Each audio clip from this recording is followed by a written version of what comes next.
हमारी जुडिशरी को बहुत ओवर टाइम करना पड़ता है। जो चीजें जनरली एडमिनिस्ट्रेटिव तौर पे पूरी हो जानी चाहिए, वो चीजों में जुडिशरी को बीच में रेफरी का काम करना पड़ता है। ऐसा ही एक मामला है एसआईआर का मामला, यानी स्पेशल इंटेंसिव रिवीजन का मामला। इसके पॉलिटिकल एंगल्स भी बहुत है, लेकिन हमें आज ये समझना है कि सुप्रीम कोर्ट ने ऐसा क्या जजमेंट दिया है जिससे एसआईआर प्रोसेस में जो वेस्ट बंगाल के अंदर कंडक्ट की जा रही है उसमें कुछ बदलाव देखने को मिलेंगे। देखिए, एसआईआर यानी कि स्पेशल इंटेंसिव रिवीजन, ये अनाउंस हुआ था सबसे पहले बिहार चुनाव से पहले 24 जून को। बिहार चुनाव नवंबर 2025 में हुए थे।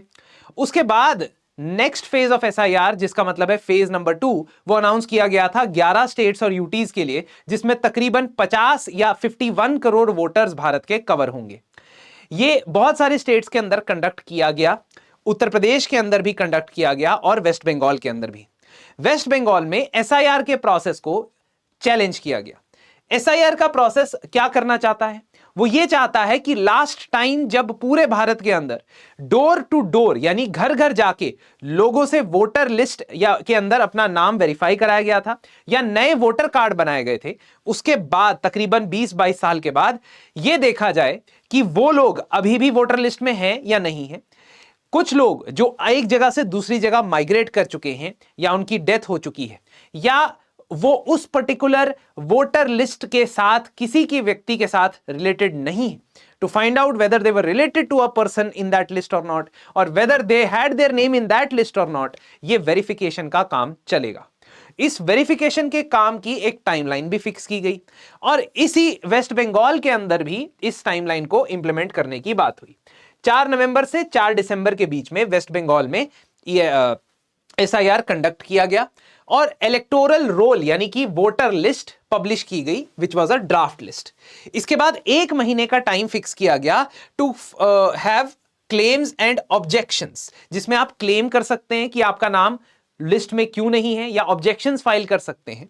और इसके बाद इस पर्टिकुलर सिनारियो में 1 महीने तक वेरिफिकेशन के लिए इलेक्शन कमीशन ऑफ इंडिया का स्टाफ वेरीफाई करता रहेगा उन लोगों के नाम जो नाम नहीं है। अब देखो, सबसे पहले तो आपको समझ आनी चाहिए कि कुछ कैटेगरी ऑफ पीपल यहां पे आपको देखने को मिलेंगे। एक कैटेगरी ऑफ पीपल है हु आर मैप्ड। मैप्ड का मतलब क्या हुआ?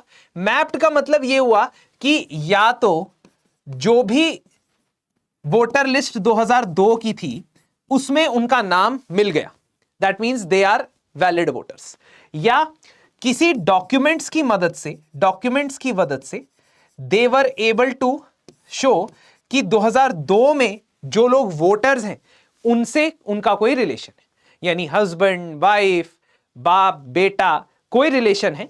अगर रिलेशन एस्टैब्लिश हो गया तो भी आप वैलिड वोटर माने जाएंगे।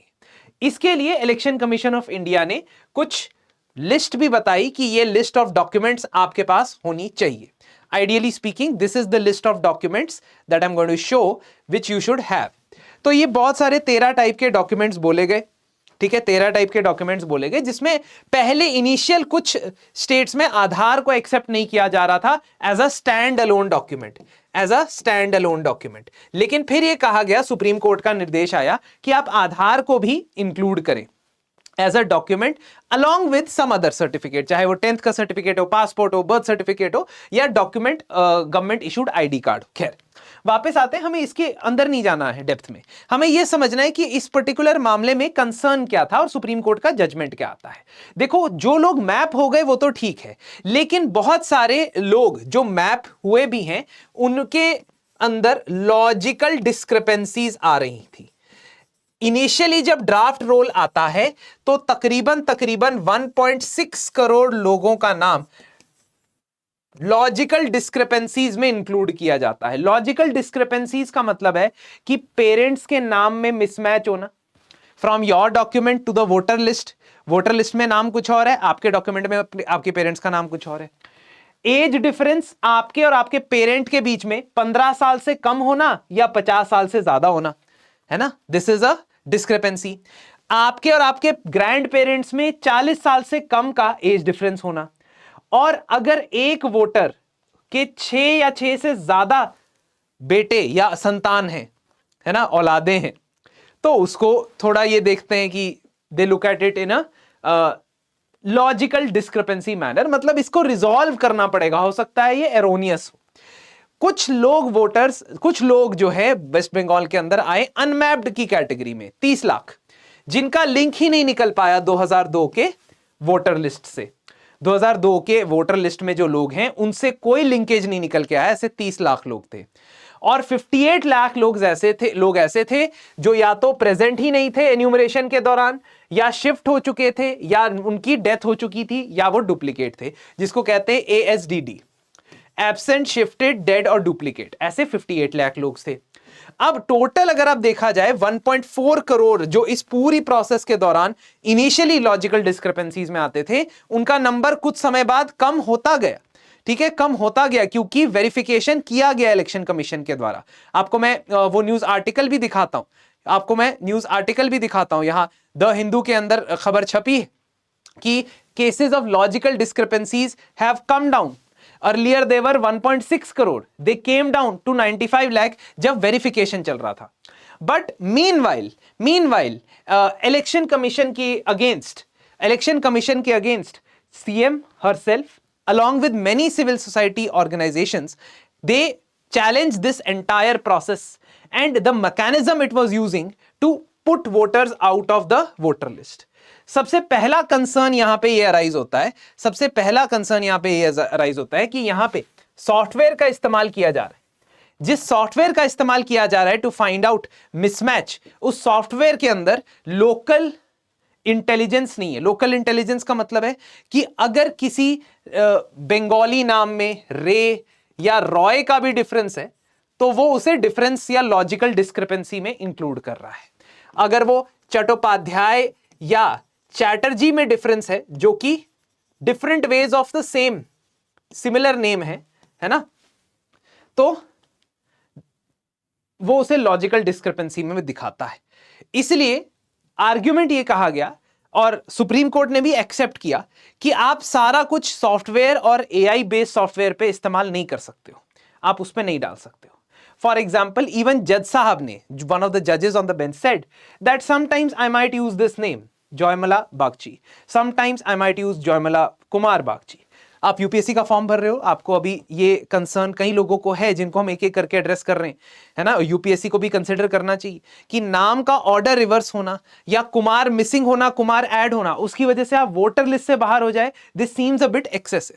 तो इस तरीके के नामों को भी डिलीशन या नोटिस भेजा गया, अपना रियल आइडेंटिटी प्रूव करने के लिए बुलाया गया।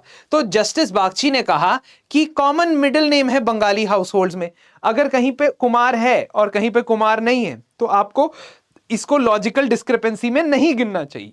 दूसरा कंसर्न ये था, जो स्टेट गवर्नमेंट और इलेक्शन कमीशन ऑफ इंडिया के बीच में बोन ऑफ कंटेंशन बना हुआ था, वाज रिगार्डिंग माइक्रो ऑब्जर्वर्स।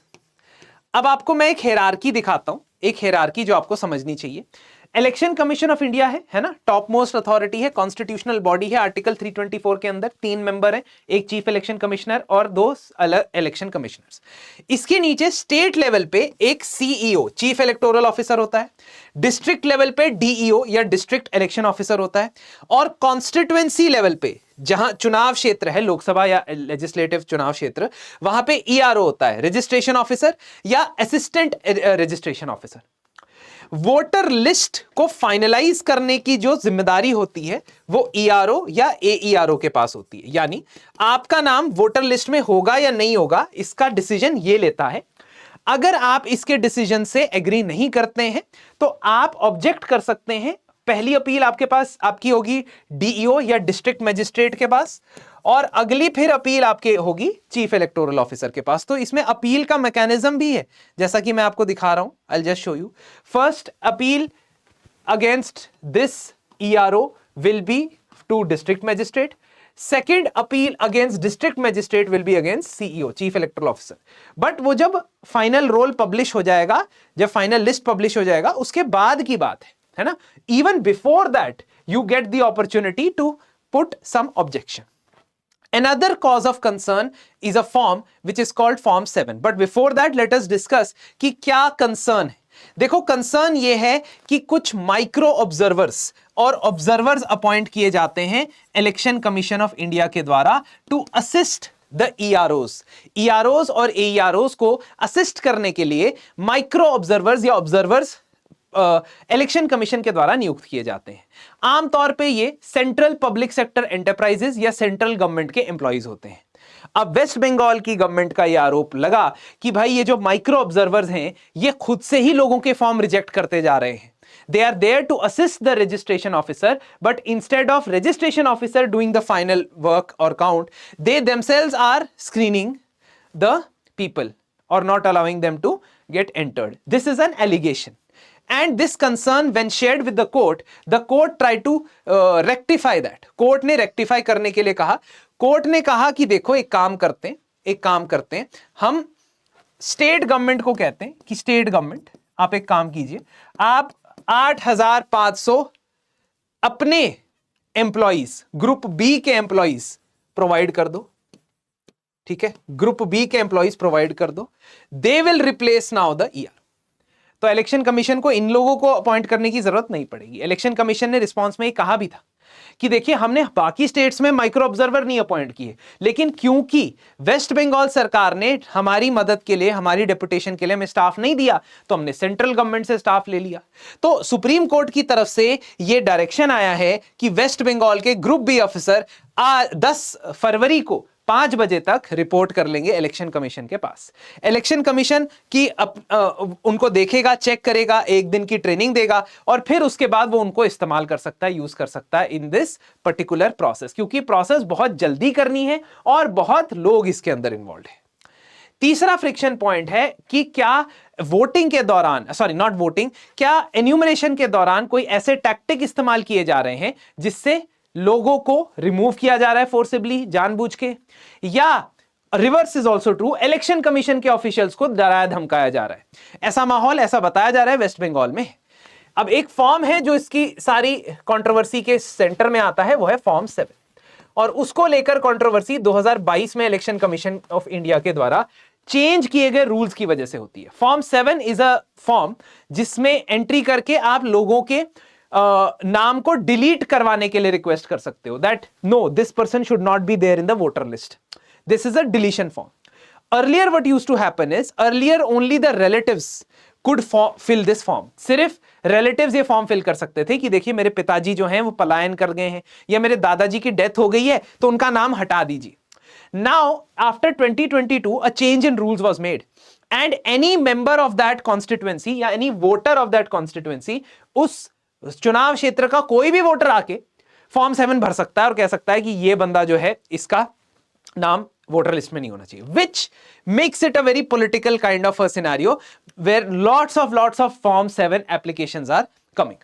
वहीं दूसरी ओर इलेक्शन कमीशन का यह मानना है कि कई ऐसे बंदे थे पॉलिटिकल पार्टी से एसोसिएटेड वेस्ट बंगाल में जो हमारे पास फॉर्म 7 की जो रिकॉर्ड्स थे उनको जलाने आ गए, उनको रिमूव करने आ गए, उनको डिस्ट्रॉय करने आ गए ताकि लोगों का नाम डिलीट ना हो सके वोटर लिस्ट से।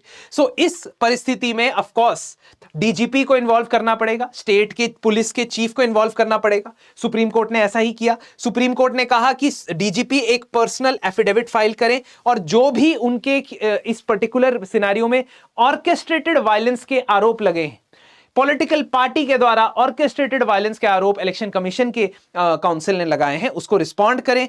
और ईसीआई की कंप्लेंट के बावजूद एफआईआर क्यों नहीं रजिस्टर की, इसके ऊपर सवाल उठाया गया। So election commission, supreme court has tried to balance the interest of ECI as well because it understands कि एसआईआर एक इंपॉर्टेंट प्रोसेस है। उन्होंने एसआईआर की प्रोसेस पे स्टे नहीं लगाया, रोक नहीं लगाई, पर उसको फैसिलिटेट करने के लिए और कदम उठाए। जनवरी 19 को भी सुप्रीम कोर्ट ने ऑर्डर दिया था डीजीपी को कि ही हैज टू इंश्योर और she has to ensure the law and order of SIR process. इस चीज को देखते हुए, इस डिले को देखते हुए सुप्रीम कोर्ट ने कहा कि 14 फरवरी की जो डेडलाइन थी of original publication of the final rolls, draft roll नहीं, ड्राफ्ट रोल तो पब्लिश हो चुके हैं, फाइनल इलेक्टोरल रोल्स या वोटर लिस्ट को 1 वीक के लिए एक्सटेंड कर दिया गया, 1 हफ्ता और आगे बढ़ा दिया गया ताकि लोगों के जो रिक्वेस्ट है, ऑब्जेक्शंस है, उनको कंसिडर किया जाए। जैसा मैंने आपको बताया कि EROs की ये ड्यूटी है कि even if the affected person does not aware for personal hearing, यदि वो पर्सनल हियरिंग के लिए नहीं आता है, व्यक्ति खुद मौजूद नहीं है, तो भी आपको उसको प्रॉपर मौका देना है। और डॉक्यूमेंट्स के द्वारा जेन्युइननेस वेरीफाई करनी है। वो खुद नहीं आ सकता, आपको ये सब मैकेनिज्म बनाइए कि वो आपको डॉक्यूमेंट्स सेंड कर सके। तो इस तरीके से सुप्रीम कोर्ट ने finally we can say that एक टाइमलाइन को एक्सटेंड किया, डीजीपी को डायरेक्शंस दी, माइक्रो ऑब्जर्वर्स की जगह स्टेट ऑफिशियल्स को काम करने के लिए बोला, एंड साथ ही साथ ये बताया कि जो एल्गोरिदम है, जो सिस्टम आप यूज कर रहे हैं, उसके अलावा ह्यूमन आई भी रखें, क्योंकि इस तरीके से एक्सक्लूजन्स नहीं होने चाहिए। These people who will now go from West Bengal only, they will be able to understand the minute differences। खैर, इस प्रोसेस के ऊपर और चर्चा होगी, जरूर होगी, क्योंकि वेस्ट बंगाल का चुनाव है तो उस पर चर्चा जरूर चलती रहेगी। It is a very very important election from the state politics point of view and national as well. Anyways, going away from politics and understanding that for prelims 2026 limited number of days में hand held guidance बहुत important हो जाएगी। हम साथ जुड़ो programme अपने students के लिए लेके आए हैं। साथ ही साथ एपिक कोर्स के अंदर हम करंट अफेयर्स कवर करते हैं होलिस्टिकली, सिर्फ और सिर्फ एग्जाम फिल्टर्ड बेसिस पे। बहुत सारे दुनिया भर के करंट अफेयर एक साथ आप पे डंप करने की जगह जो एग्जाम के लिए रेलेवेंट है उन चीजों को हम डिस्कस करेंगे। तो आप वेबसाइट पे जाके please have a look at this particular course as well, and do tell me और कौन से टॉपिक पे आप चाहते हैं कि वीडियो बनाया जाए। धन्यवाद।